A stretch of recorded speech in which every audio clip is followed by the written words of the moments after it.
आज की इस जिक्र सैयदना अबू बकर सिद्दीक रज़ी अल्लाह ताला अन्हु कॉन्फ्रेंस की निस्बत और वास्ते और वसीले से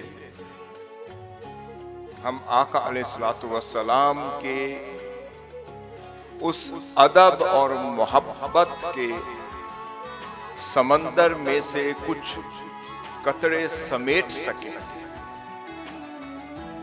और अपने कलूब व अज़हान को और ज़वाहिर व बवातिन को उस मोहब्बत के कुछ कतरों से और उस अदब के चंद कतरों से मुज़य्यन कर सकें, आरास्ता कर सकें, जिसका सरचश्मा अपनी ज़ात में सैयदना अबू बकर सिद्दीक रज़ी अल्लाह ताला अन्हु खुद थे।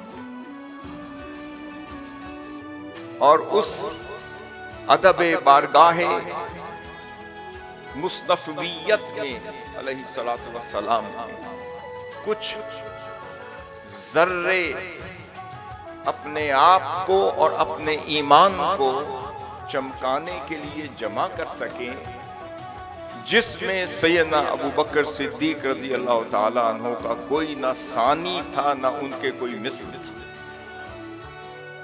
अगर किसी ने गौता जन होना है, कुछ सीखना है, कुछ आदाब समेटने हैं और अपने आप को उन आदाब से मुज़य्यन और मुनव्वर करना है, तो सिर्फ और सिर्फ सैयदना सिद्दीक़ अकबर रज़ी अल्लाह ताला अन्हु की सीरत को देखता रहे। उनको देखने से ही अदब खुद ब खुद आना शुरू हो जाए।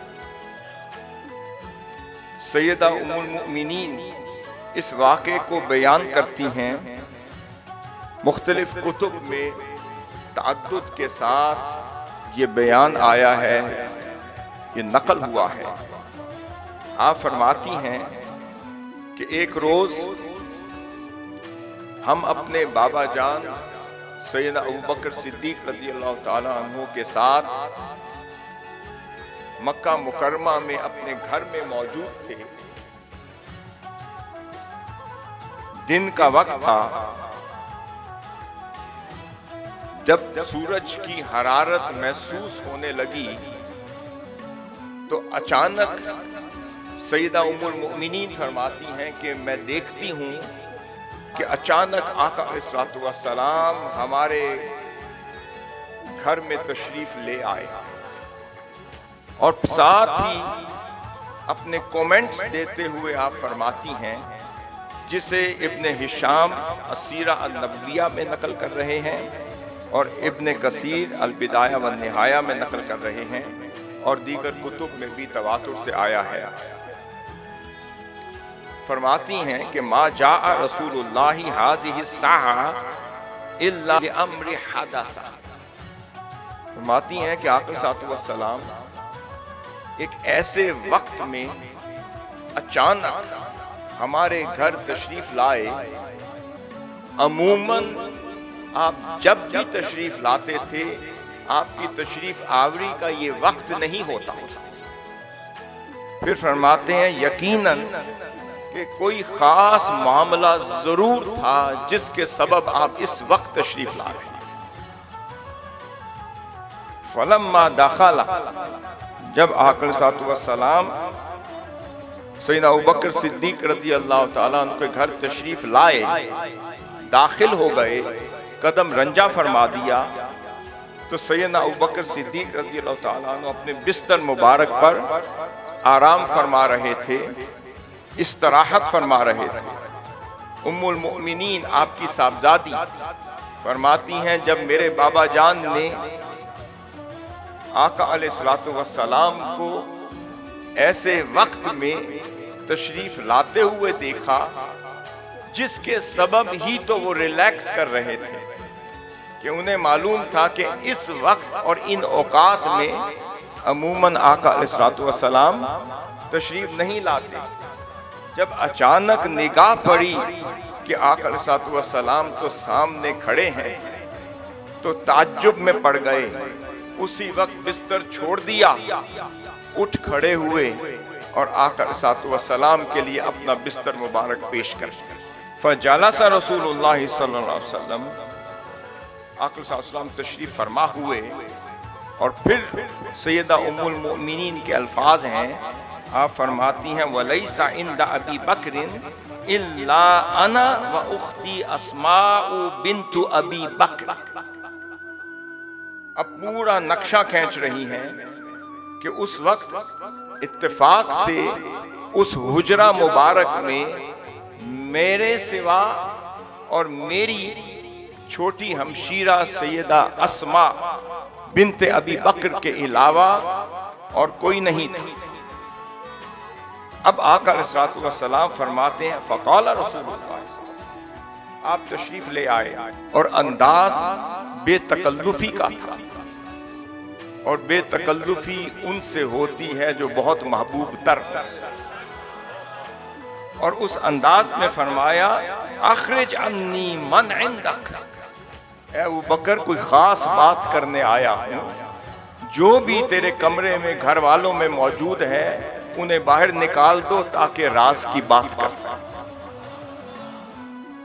और आप क्या फरमाते हैं, अल्फाज पे गौर करें, फरमाते हैं या रसूल अल्लाह, है मेरे महबूब, मेरी जान भी आप पर कुर्बान हो, इन्नमा हुमा इब्नताया, या रसूल अल्लाह ये तो मेरी सिर्फ 2 ही बेटियां हैं, इनके अलावा तो और कोई नहीं। फिदा का अबी व उम्मी, या रसूल अल्लाह मेरे माँ बाप आप पे कुर्बान हैं, ये मेरी बेटियां ही हैं, घरवाली हैं, मोतमद हैं या रसूल अल्लाह। इशारा कर दिया अगर चाहते हैं तो बैठी रहें, अगर चाहती हैं तो चली जाए। आका अलैहिस्सलाम ने फिर कुछ नहीं फरमाया, इसका मतलब कि कबूल कर लिया, ए अबू बकर जिस तरह तुम रासदान हो तुम्हारी बेटियां भी उसी तरह रासदान हैं। अब ये इल्म खुदा में था या इल्म मुस्तफ़ा में था कि ये वो साहबजादी हैं कि आज इसे रिवायत कर रही हैं और कल हजारों रिवायतें उनके लब मुबारक से अदा हो रही होंगी। आज जो रासदान बनाई जा रही हैं, कल मेरी अहादीस की यही तो रासदान होंगी, यही तो फकीहा होंगी, और यही तो मेरी अहादीस उम्मत में पहुंचाने वाले। फिर आका सल्लल्लाहु फरमाते हैं इन्नल्लाह, अब आका सल्लल्लाहु ने इत्माद हो गया कि कोई बात नहीं, ये मेरे अबू बकर की ही तो साहबजादी। अब राज की बात, अब वो राज की बात आपने बताना शुरू कर दी। फरमाया इन्नल्लाह, ए अबू बकर सुनो, इन्नल्लाह कद अज़ीना ली फिल खुरूज वल हिज्र। फरमाया कि अबू बकर तुम्हें बताने आया हूँ कि मेरे रब ने मुझे हिजरत की इजाजत दी, मेरे रब ने मुझे मक्का मुकर्रमा से निकलने की और हिजरत करने की इजाजत दे दी। अब अपना प्रोग्राम सैयदना अबू बकर सिद्दीक से शेयर करने के लिए आए, और आप पहला सवाल क्या करते हैं, कोई और बात नहीं की कि या रसूलल्लाह कैसे जाएंगे, किस तरह जाएंगे, कौन ले जाएगा, इंतज़ाम क्या होगा, दुश्मनों से निकलेंगे कैसे, मामले को फेस कैसे करेंगे, हालात आसान कैसे होंगे, ये तो दुश्मन तलवार लेकर तान कर खड़े हैं, या रसूल अल्लाह कैसे निकलने में कामयाब होंगे। आपने इनमें से कोई एक सवाल नहीं किया। अब कहा क्या, फरमाया काला अबू बकर अस्सोहबत या रसूल अल्लाह, बस या रसूल अल्लाह अबू बकर को किसी शय से गर्ज नहीं, बस इतना पूछता हूँ या रसूल अल्लाह क्या मैं भी आपकी रफाकत में होऊंगा या नहीं।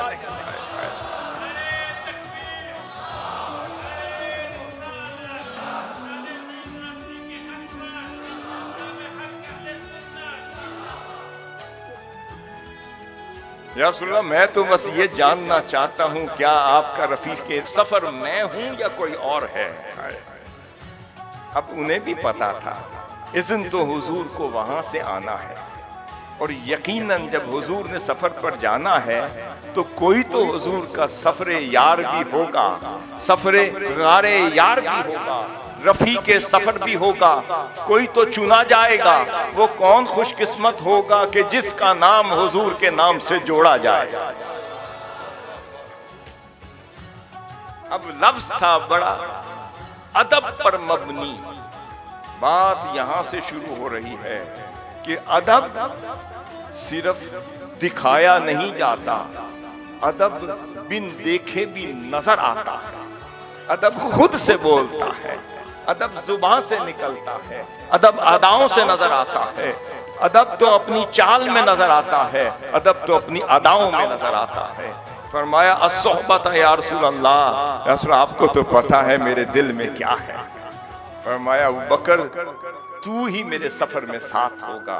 फरमाया अस्सोहबता, जी हाँ हाँ अबू बकर अस्सोहबता, तेरी सोहबत कबूल हो गई।